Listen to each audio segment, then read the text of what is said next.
Welcome to the first of two interactive online sessions that MD UK is holding this afternoon with neuromuscular physiotherapist Marina Di Marco. I'm Rob Burley, MD UK's Director of Campaigns, Care and Support, and it's my pleasure to be chairing the two sessions this afternoon. In this first session, we're looking at seated exercise, and we're hugely grateful to Marina for joining us to deliver the session. And you'll be pleased to learn that in the main, you'll be hearing from her. Later this afternoon, Marina is leading a session on standing exercise. Online sessions like this are a new venture for MD UK, and we've begun to deliver them in part because for now, we're unable to bring our community together through our information days, our family fun days, our national conferences, and our muscle groups. So as well as today's two exercise sessions, some of you may have joined us for some or all of our Muscles Matter online seminar series. We're halfway through that programme, and you can watch the 6 that have already taken place or book onto places for the remaining 6 on our website. And the remaining sessions are exploring limb-girdle muscular dystrophy, Charcot-Marie tooth disease, Becker muscular dystrophy, employment, financial assistance, and neuromuscular services. I'd also just like to take this opportunity just to flag that our helpline remains available to anyone affected by muscle wasting conditions. And do please contact us if you have any questions or are in need of support. So we can help with information and can either support you directly or point you in the direction of where you can get support from. The number you can reach us on is 0800 652 6352, and our email is info@musculardystrophyuk.org. So on to today's session. So before I introduce and hand over to Marina, a note on how it's hopefully going to work. So Marina will start by sharing a few slides with us before going on to demonstrate some exercises. We're recording this session, so if you're joining us with a view to doing the exercises afterwards with someone else, we'd recommend that you watch the recording together first. So throughout the session, the chat function is open, and I'll be monitoring that. So do share any questions or comments there at any time, and I'll feed them into the discussion when that's appropriate. And Marina's very keen to get some live feedback on how the exercises are going and kind of your experience of them. We move into the kind of more structured Q&A part of the session. You can also indicate through the chat function or by the button that allows you to virtually raise your hand that you have a question. I'll call on you to ask your question, and my colleague who you can't see will unmute you. Do forgive any hiccups as we're trying a new approach today. So we're just going to try and make this more interactive session. So without further ado, I'm delighted to introduce Marina Di Marco. Marina is a principal neuromuscular physiotherapist based in the Queen Elizabeth University Hospital in Glasgow. She has worked in the field of neuromuscular disorders for over 30 years, works with children and adults with muscle wounds. Marina has a clinical research and teaching remit and leads the Neuromuscular Physiotherapy Service in Glasgow and the west of Scotland. And Marina is also the for the Scottish Muscle Network, supporting research and education throughout Scotland. So Marina, thank you very much for joining us, and over to you. Okay, thank you. Thank you, Rob, and thank you, Neeru and Kat, for bringing this session to everybody today. It's my pleasure to be here. Things have changed dramatically, and it is so nice to actually still be able to reach people, even though I can't be with you in person. I'm hoping that you'll be able to ask me lots of questions and tell me of any difficulties that you might be having with exercise. I thought we would start off actually by just kind of getting it into the flavour of things, looking at a few slides before I kind of open the floor, because before we actually start with any demonstrations, it would be really helpful to get a feel of what you are like watching from home, so that we can make sure that we're tailoring this to suit your needs. Okay, so let's go on to the first slide. Okay. So I don't know anybody that will say to me, actually, Marina, do you know what? I don't think I want to be as active as I am. I want to be less active. Nobody is going to say that at all.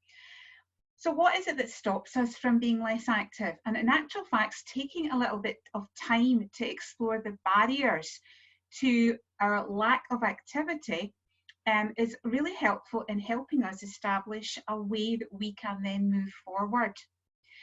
So the barriers that people will tell me when I'm out in your homes, and people will say to me, I really want to be more active, Marina, and I know that I have a muscle condition and that prevents me from perhaps going swimming because I would need somebody with me to help me get changed to go into the pool. When I give other suggestions, other barriers come up, and barriers are things like time. Well, it takes me so long to get my personal care done, to have my shower, to get dried, to get dressed. Time is a big issue for me. I have carers that come in and out at certain times, and or I'm working, and by the time I got home I'm really tired. So there are lots of barriers. Time is a big issue. The second one that comes up is support, and by that I mean if you did go swimming in the past and it's something that you want to continue to do, you may need help from someone to get you to the pool. You may need help from someone to get you changed to get into the pool. You may need help within the pool itself. So actually having a person who can come with you can be challenging. Sometimes it might be down to actually traveling to get to the place that you want to do, or it might even just be support within the house, support of moving into a firmer chair in order for you to be able to join in with what you want to do. So support, having that support network and that support mechanism is another issue for us. The other one is confidence, and I do come across this quite a lot. People will tell me that they have lost confidence in themselves. They are worried about perhaps if they are doing some assisted work, for example, which might be having, if you have the support of a carer or a family member who's able to help you, and it might be something like, I do lots of demonstrations because I can't help myself, but it might be somebody who's helping you to, for example, move your arm to the end of range of movement. You don't have confidence in that person. There might not have been a physio around who would help to explain how far it is to move, and you're worried that you might get moved into a range where you would experience pain, for example. So some people don't have the confidence. They don't have the confidence within themselves to perhaps even go to a gym or ask for help. So confidence can be a big barrier to exercise. And the last one that I wanted to speak about is motivation, because motivation is one of the areas, one of the barriers that I would say affects everybody. Many of us will start programs and then we stop. We don't manage to, you might do it for a couple of weeks and then you kind of run out of steam. The initial kind of high that you got has gone, and you've just started to kind of come down into a routine, and keeping that routine going can be challenging. I'm going to go on to the next slide. So during lockdown, I was still able to, and I'm going to be going into another lockdown again, but at the start of lockdown, when things were very strict, we weren't allowed to have patients coming into the hospital, and I wasn't allowed to go and visit them in their own homes. So when I was allowed to start to go out to visit people in their own homes, which was maybe about 8 or 10 weeks into lockdown, the biggest barrier that I have come across since lockdown is motivation. And as I said at the start, we all want to be healthier. We know there are lots of benefits to exercise. And today we're going to talk a little bit about the benefits. And one of the things that I would say is activity. I keep using the word exercise, but really what we're looking at is to become more active, to have more movement in our lives, because that's where our health benefits will come from. In recent years, the research surrounding the health benefits has exploded exponentially. We now know so much more about why we need activity and why we need to move. But our motivation to do that could be the thing that's holding us back. And when I went to people's homes, they were telling me before lockdown, I was managing to get out. I was managed to even get out in my wheelchair to go around the block, to do to get that fresh air and to get that exercise, because going for a walk in your wheelchair is still absolute exercise, and I can tell you more about that. So people weren't getting the opportunity to do that, and trying to do a home-based program, they were losing their motivation. People at the very start, they were ordering things off of Amazon and coming up with lots of different ways that they could do things, but very quickly their motivation kind of waned. And that's one of the areas that we really need to discuss motivation. The first thing is, we talked there about what are the barriers. it's really helpful to think about what your barriers are and to think about how you can make time in your day, because this is something that we should be prioritizing. How we can get confidence up, and this is what I hope today's talk will help you do, about how we can perhaps use the support networks that we have to help us to do something that's perhaps a little bit maybe pared down to what we did before, but will still be movement and will still be activity. So when we talk about any kind of health behaviour change in order to make us more active, we talk about two different kinds of motivation. We have external motivation and we have internal motivation. Now, external motivation is something that we don't need to work. External motivation is when you would take on more responsibility in a job because you're going to get a higher salary, or it might be that you would get more kudos, that you would get a better role, your title will change. These are all motivations in order to take on more work. Internal motivation is slightly different. Internal motivation is what is one of the motivations or motivators that help us pursue things like hobbies. Now, you're not going to be paid to do a hobby. Why do you do it? Because you enjoy it. You like what you do, whether that's photography or watching something on TV, that a Netflix box set that you absolutely love. We've all got different hobbies. Eating, one of my hobbies. We do it because we get pleasure from it. We enjoy it. And this is where we need to find that motivation within exercise. If you are doing something that you do not enjoy, you will not have that motivation. Now, some of that motivation will come from your knowledge of knowing what you are doing. By activating our muscles, by getting that activity in, and I'm going to show you how to do some of these strategies today, but by activating our muscles, we are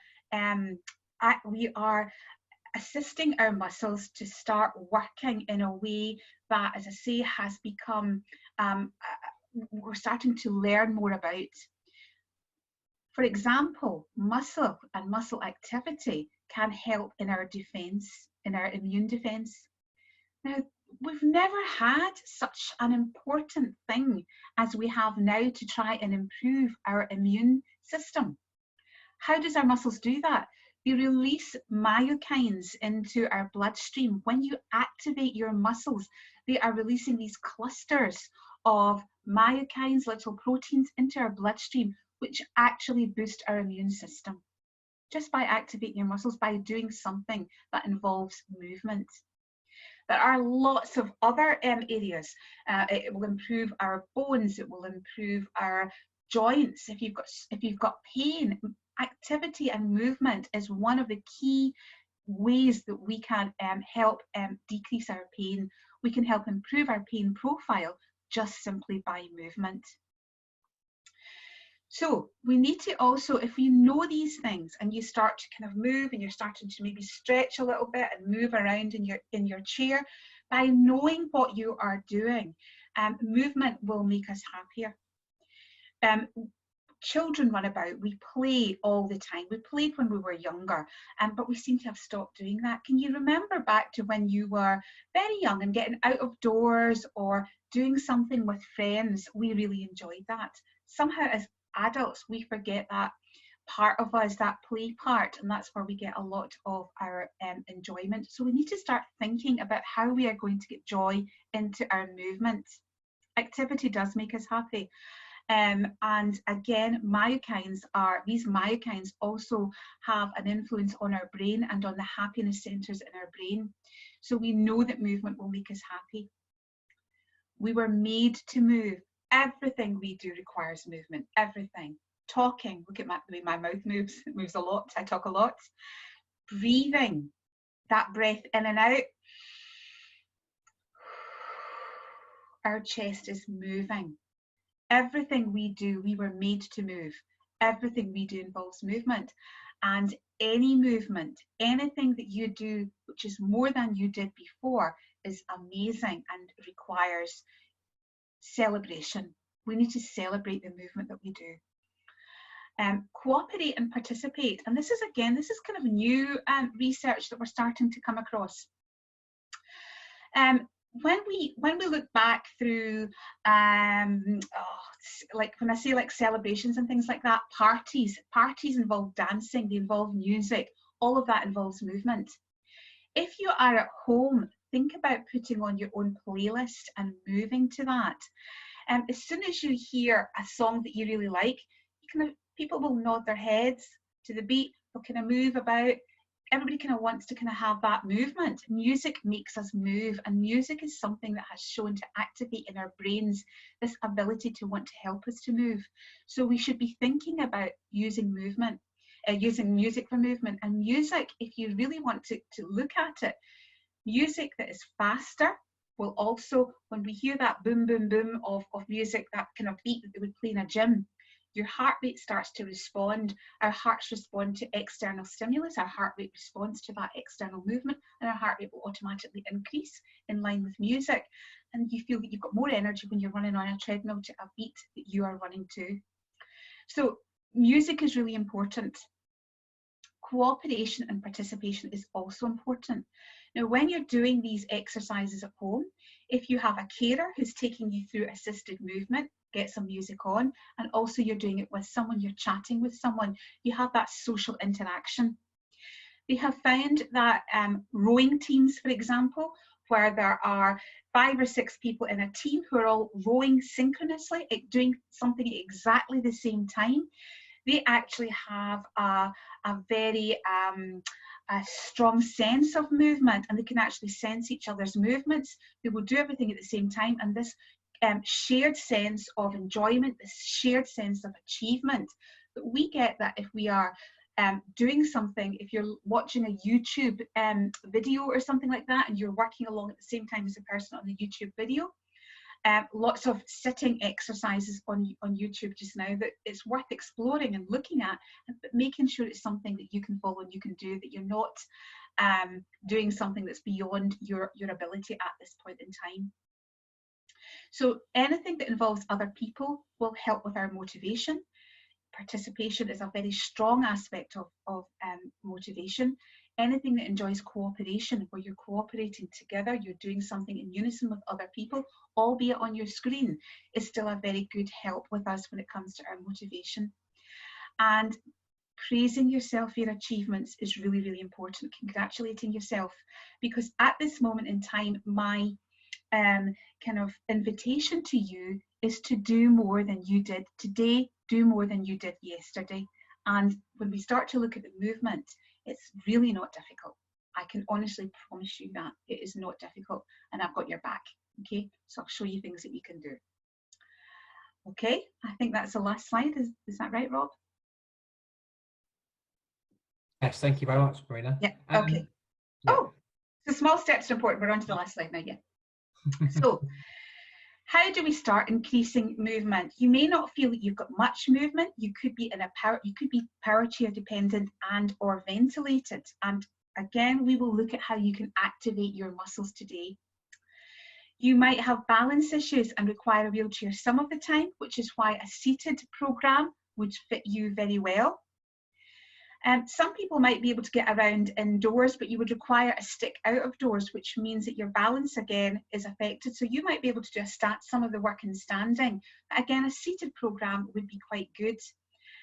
And no matter what your level of ability is, we all have good days and bad days. Some days you might find that you feel weaker than other days, for example, and you might feel that on that day, that's the day that you want to do something in sitting. So sitting exercise is actually a very good way of starting. Okay. Thanks, Marina. Yeah, that's our last one. Excellent. Okay. So what I would like to do is to ask you guys at home who are watching this, how are you, what kind of are your levels of ability? Is there any burning questions that you want to ask now before we get started? Because I'm quite happy for this to be as interactive as you want it to be, because I want you to get the most out of this.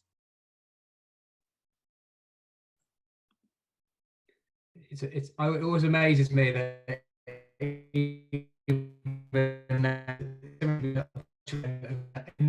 there's that pregnant pause to ask questions. We'll sort of see if any. You're breaking up a wee bit, Rob. I don't know if I If it's just me that's hearing you break up, are you hearing that as well, Neeru?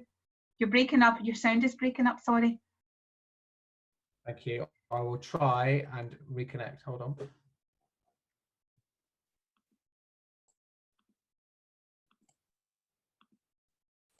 There's no questions have come through the Q&A yet, so I don't know if you want to try and demonstrate some exercises. Right, okay, well, I'm going to start then.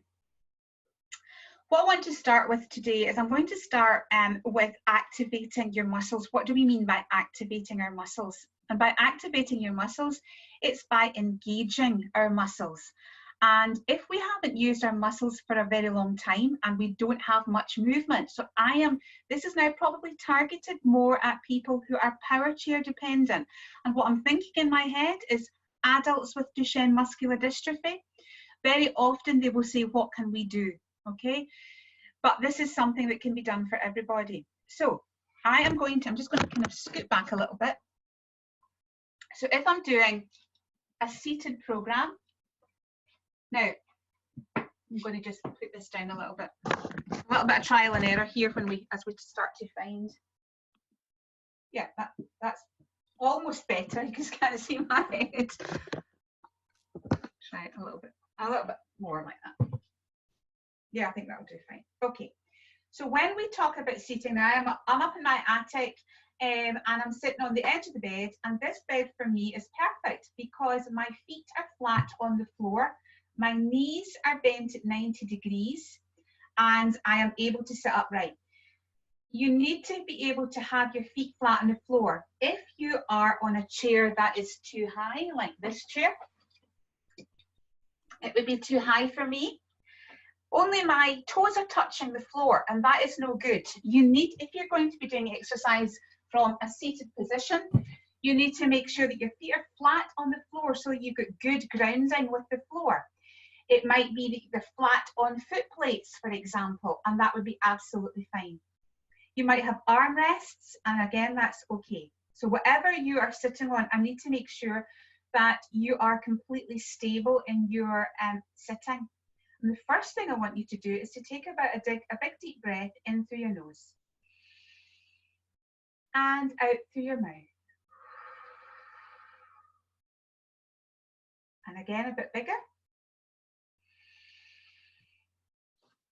And out through your mouth. And once more, in through your nose. And out through your mouth. Now, for some people, taking those deep breaths, if you were using a ventilator just now, often the ventilator will take over and will push the air in and let it come out. But when you are using your ventilator, if you can start off taking a breath in with your ventilator,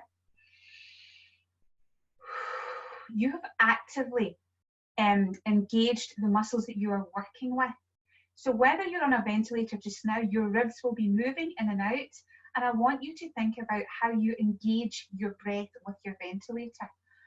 For those of us who aren't on any ventilation, just have your hands either on your armrests or on your knees, and you're taking a big deep breath in. And I want you to think about how that breath in is expanding your chest. As soon as you take a breath in, you automatically start to sit upright a bit more. The air is filling up our lungs and giving you that more internal support to your rib cage and pushing your ribs out and back. As you breathe out, your ribs are collapsing back in more. We're starting to get that movement into our chest. So even by increasing your breath cycle, you have started off with movement.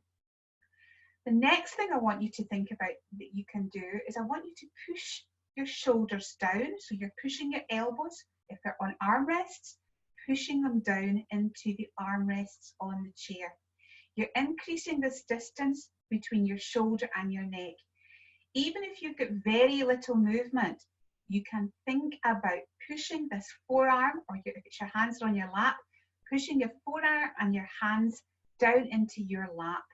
You will feel the increased sensation because there's more pressure now going through your hands and through your forearms.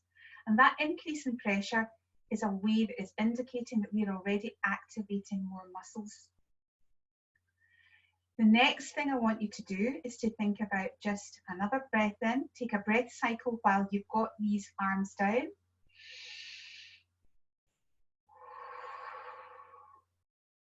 And one more.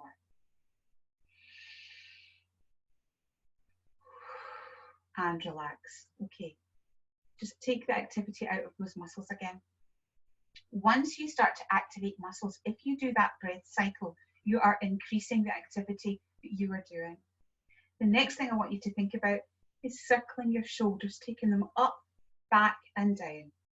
So really giving your shoulders that ability to move. Many of us are spent all day just sitting over a computer or spent in this position. We don't have that time to take our shoulders up and back and down. Okay? So circling your shoulders. The next thing is, now if you have a headrest on in the wheelchair, think about pushing your head into the headrest. If you don't have a headrest, I want you to think about pulling your chin in and raising your head up to the ceiling. Take a breath cycle here.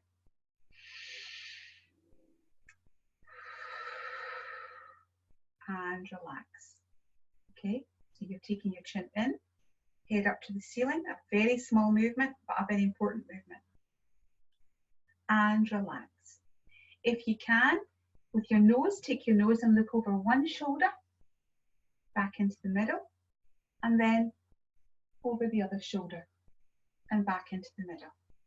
This is the sort of thing you can do 2 or 3 times to each side, or as much as you feel able. With your hands, I want you to start thinking about circling your wrists round. Circle them one way, and then the other. Okay. With your hands, stretch your fingers out, push them into your thighs or into the armrests of your chair. Just push your hands down.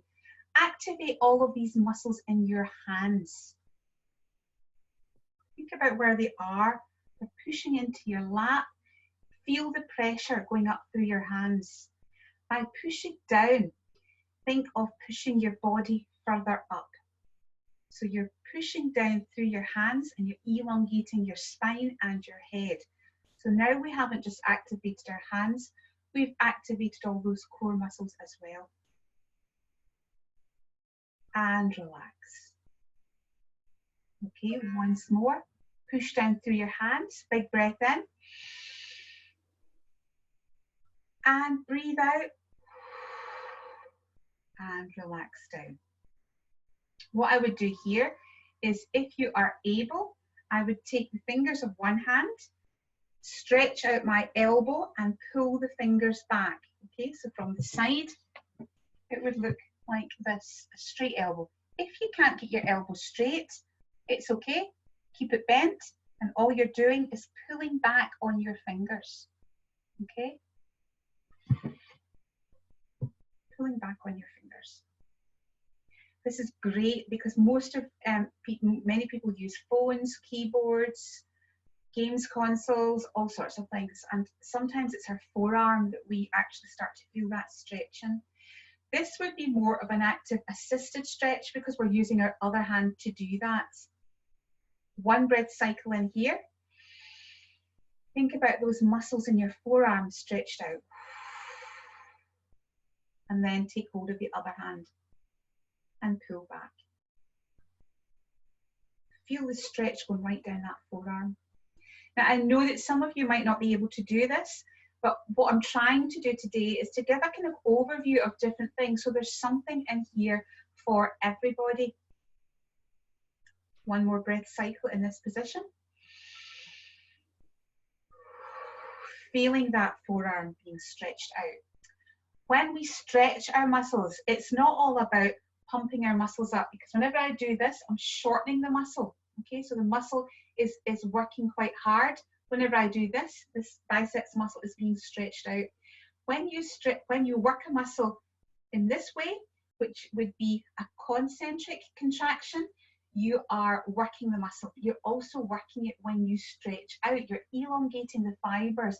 Every stretch that you do is also a strengthening exercise, because by elongating these muscle fibers, the muscle fibers come in together when you are working actively. When you're stretching, they get pulled apart, and by pulling them apart, you are really challenging your muscle fibers at that level, at muscle cell level, and your muscles are saying, whoa, she's really pushing us here. We need to become stronger. So stretching is a good way of also strengthening. You're kind of getting a double thing. And when people come to see me at clinic, and they haven't done any exercise for a long time, I often start off just with what we are doing just now, activating the muscles, but also stretching. We haven't, let's just go on to our feet. So we've thought about things for our arms. I haven't done anything taking your hands you know, together like that and then above the head. Haven't done, I know it's out with the range, but again, some of you I know can't take your hands above your head, but if you can do that, I'll just do that before we move on to the feet actually. Hands together, taking them above your head, pushing them up to the roof, high as you can, and then just pushing a little bit further up from the waist, walking them up that little bit further, really stretching out, okay? Some people might be able to get their hands behind their head and do the same thing. Some people might just want to get their hands out in front.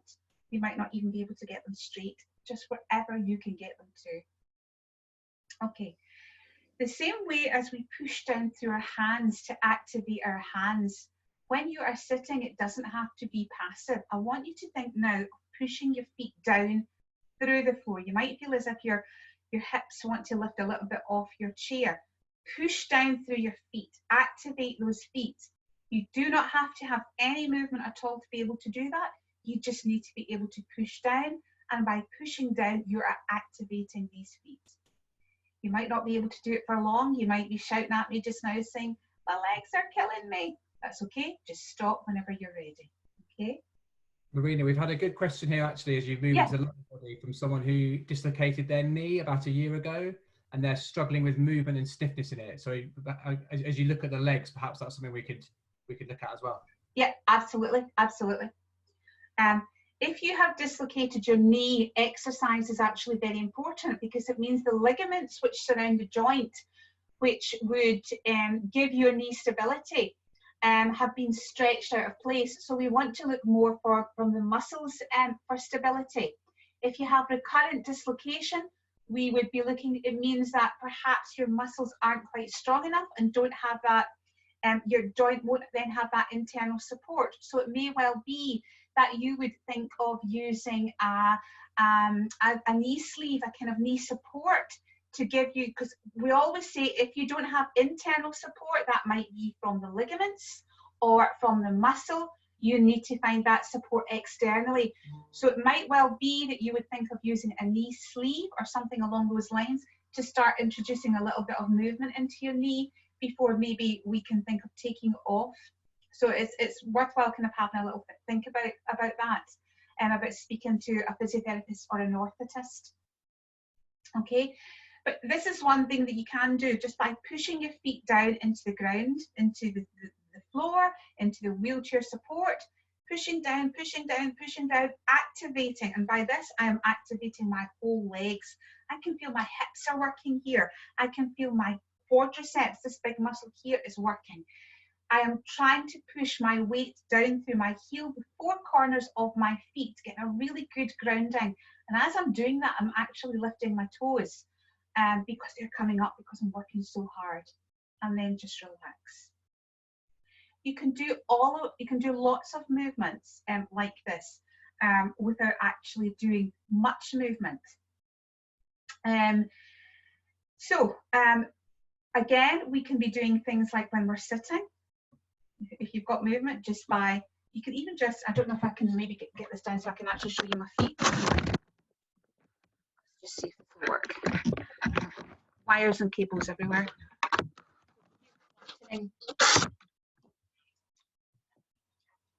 Oh, yeah, okay. So just even by lifting the toes up onto the toes, back onto the heels, okay?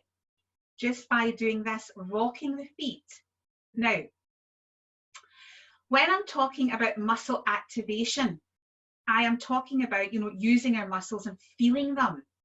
When you engage your mind with the movement that you're doing, so just now I'm thinking of pulling my feet up, pushing it down.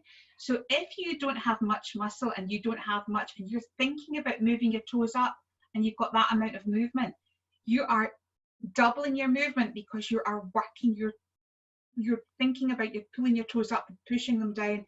So even if you only have that amount of movement, that's still really, really good. And the fact that you're using your head to engage these muscles is excellent. Okay, so the other thing would be just small marching on the spot. Small movements. Doesn't need to be anything big. Taking one foot out in front, circling the ankle. I'll try not to do this because you'll probably hear my ankle creaking, creaking, and the other way. And then round. Now remember what I said at the start. You can either, I keep thinking that I am going to start making kind of videos and people can then play their own music to them or something, but at least you've got a little bit of direction as we go. But it's quite hard to actually get around to doing all these things. So the next thing is stretching your legs out. Just one at a time. And again, if you're in your chair, you'll have your back nicely supported and lifting your knees up. So this is all things that we can do without using weights.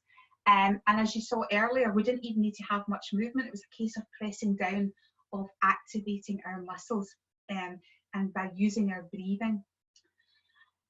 So the other thing that I was going to say was I've actually got a little selection here of some weights to show you, because when we talk about activating our muscles and thinking about weights, so if you're pulling up, so I'm going to pretend just now that somebody is pulling my hand back and I'm really working. I want you to really think about this. Do this with me, and you're pulling. I am engaging more muscle fiber by doing that, because it's like I'm pretending that I'm using a weight. You don't actually have to use a weight. If you do use a weight, just a little hand weight like that, if you did use a weight, then you're actually you're doing the same job, but you've taken out your mind muscle connection, because as soon as you use a weight, your muscles do have to try harder. But if you engage your mind and you think about, I'm working these biceps and I'm working them really hard, if you think about about doing it without using the weight, you can still get a really good workout. So weights, if you can use them, will help you engage with your muscles. So there are different things that you can try. You can have a little set of hand weights or small can of peas, anything. Some people find that just by slowing down a movement, so if I am doing this movement slowing down, taking my hands in and out, if I slow it down, as I push out, I am getting further, gravity is pulling me down. So the weight of your arm and gravity may well be enough, okay? If you can do 20 of these and you're not in the least bit tired, that's when you should add a weight, okay? We don't want to think about doing more than about 20 repetitions of anything. Initially, some people can only do 2 or 3, but if you're someone who is quite strong in your arms, you don't need to use weights unless you find that by doing 20 repetitions too easy for me. That's when you would add a weight. So we can do weights. The other thing which a few of my patients have actually bought and found really good are these bands. Now, some of you might have TheraBand in the house. So these are resistance bands, and there's all different colours, okay? So I think yellow is the easiest, then red, then green, and then blue.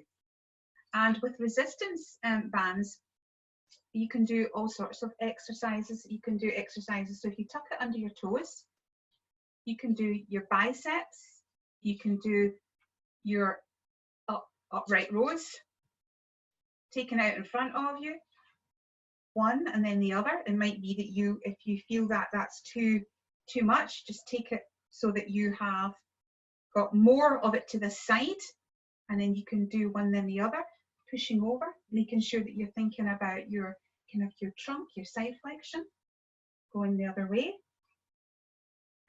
So you can do lots of, with the legs, pulling it back, stretching it out.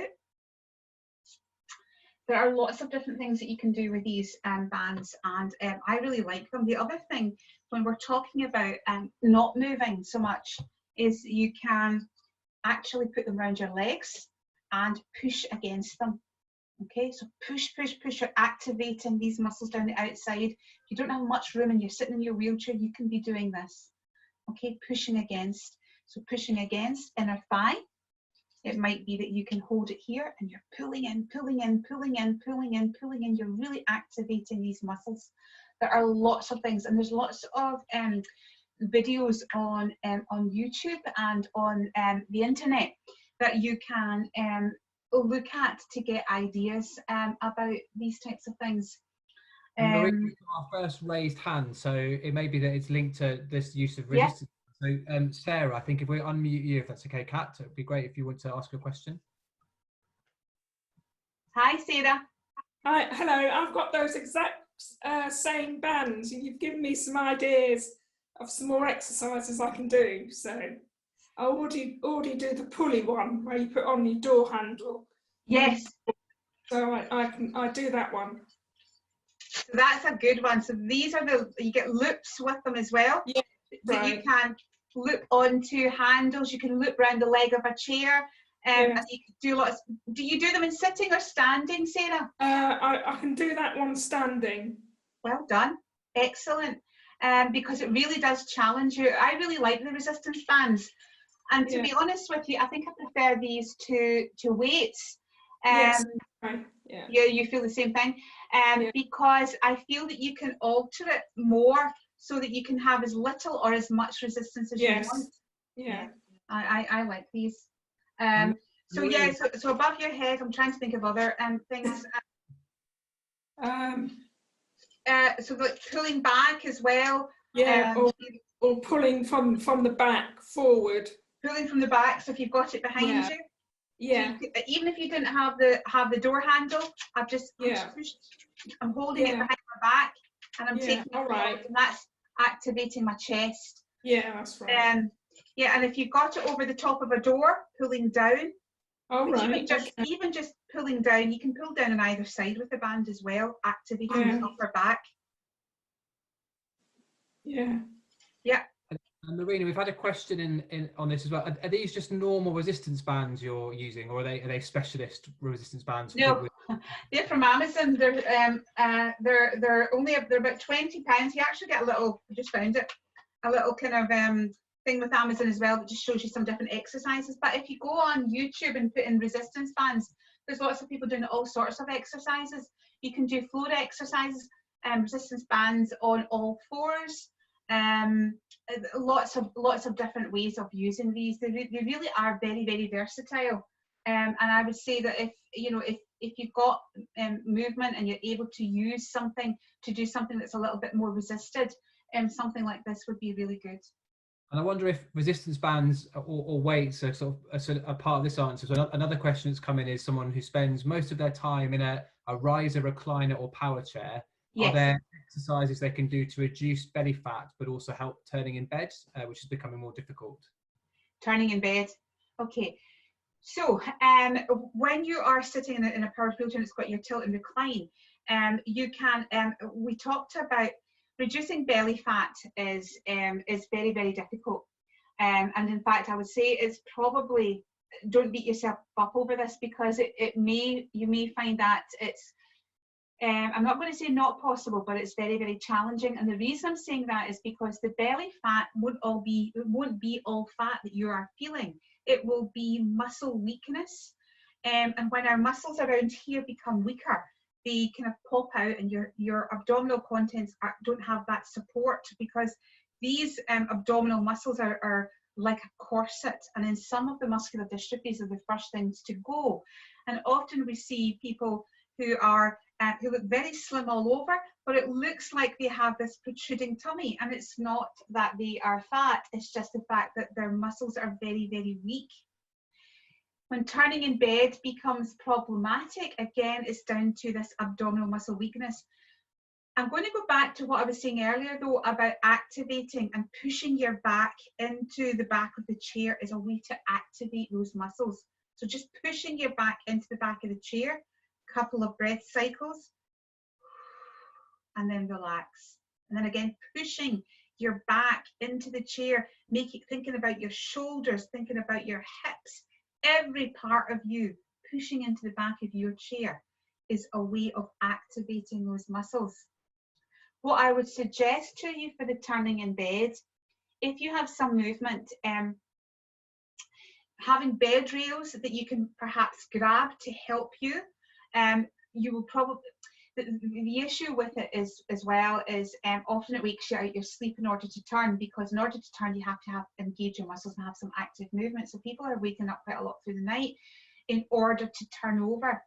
But a lot of patients have told me that the silk sheets, the very slidey sheets, have actually been a fantastic benefit to them. Now you get some slidey sheets, and someone told me that they got them, and I don't know if it's better wear, you know, these kind of catalogues that come in through your door. Gosh, I don't know, but it was silky in the middle and cotton on the outside, so that when they put them on the bed, they're not so slidey that they actually come away. The cotton grabs hold of the mattress, but it's slidey in the middle, and having that slidiness, they're able to turn in bed much easier. I don't know if that's kind of helped.